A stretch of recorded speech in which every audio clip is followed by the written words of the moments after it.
This is a quick video looking at electrolytes and determining the ion concentrations of those electrolytes. So first of all, electrolytes are substances that when they dissolve in water, they dissociate, so break apart into their ions. So we spent a lot of time in chapter 5 putting together chemical formulas.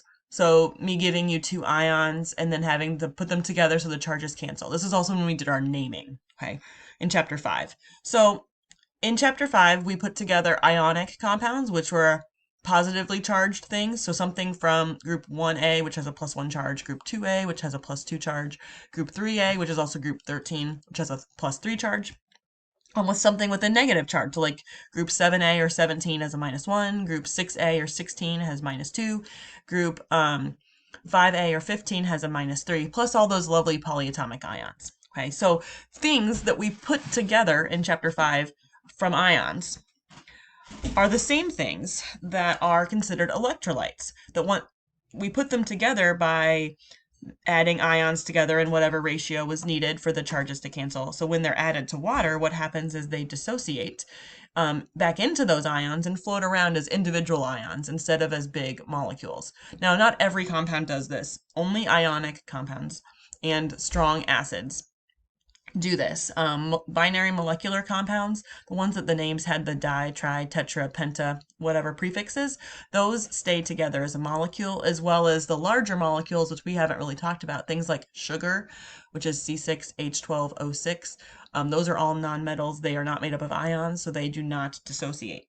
So first, once we've recognized that something is made of ions, we need to figure out how it dissociates, which is writing its molecular equation and its ionic equation. So I'm going to do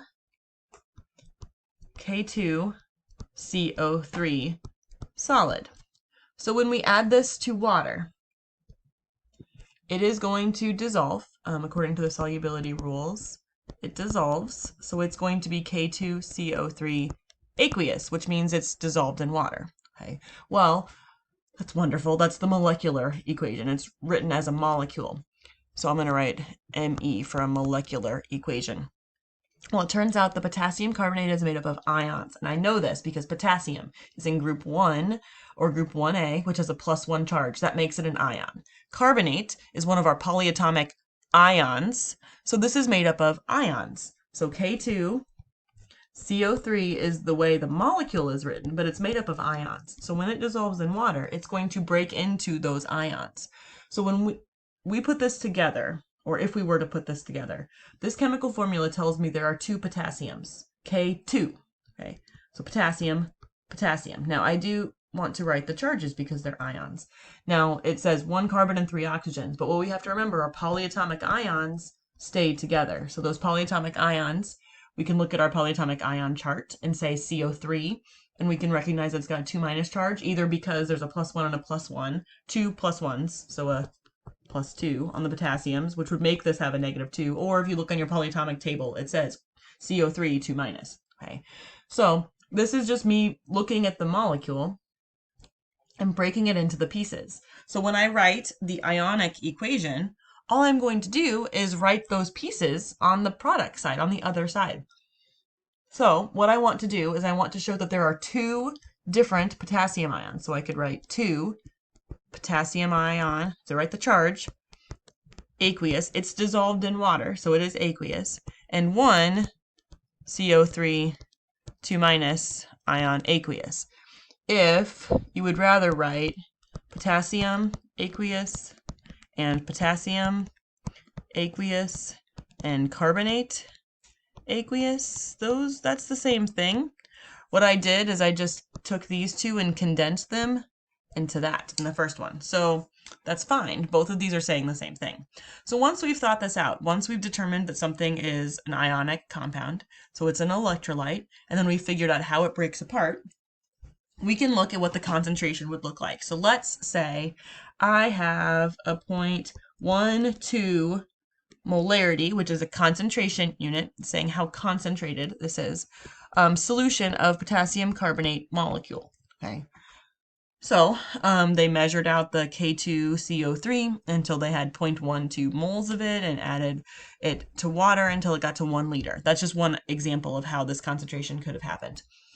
So let's say, though, we want to look at the concentration of the potassium ions and the concentration of the carbonate ions. Well, what we need to do to compare the molarity of the molecule to the molarity of the ions is, I'm going to backtrack and I'm going to erase some things here because it looks real messy to me. And I'm going to come back to, I like it written with the 2 in front of the K plus instead of writing potassium 2 separate times. Okay, so that number, the 0.12 molarity, that's telling me the molarity, the concentration of K2CO3.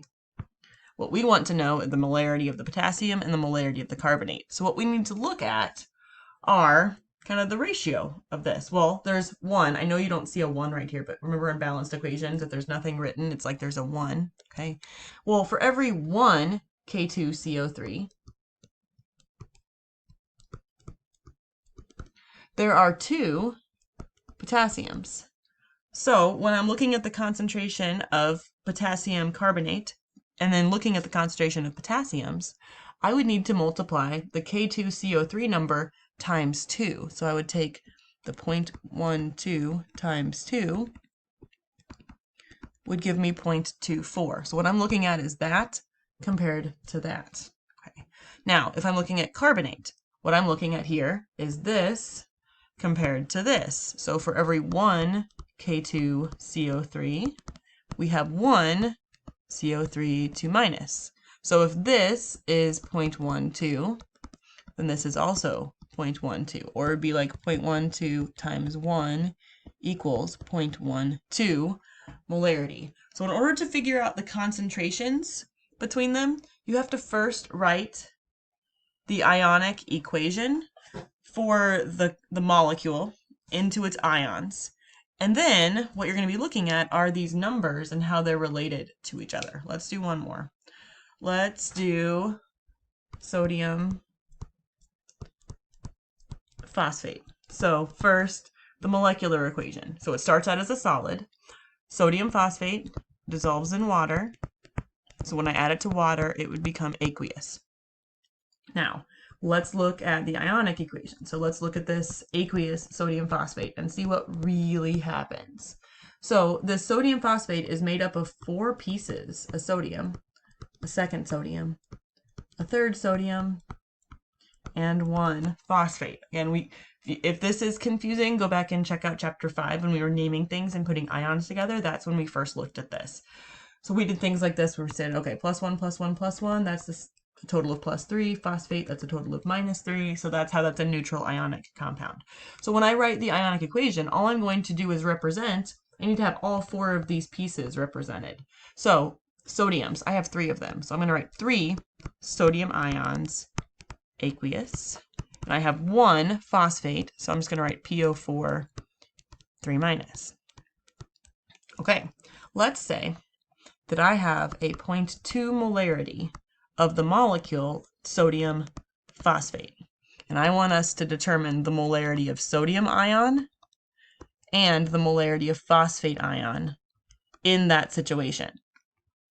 So what we need to do are look at our numbers. I know there's a 1 here and a 1 here. So when I'm looking between sodium phosphate and sodium, I'm comparing this and this, which shows me for every 1 sodium phosphate, I have to have 3 sodiums. So if I have 0.2 sodium phosphates times 3 would get me 0.6.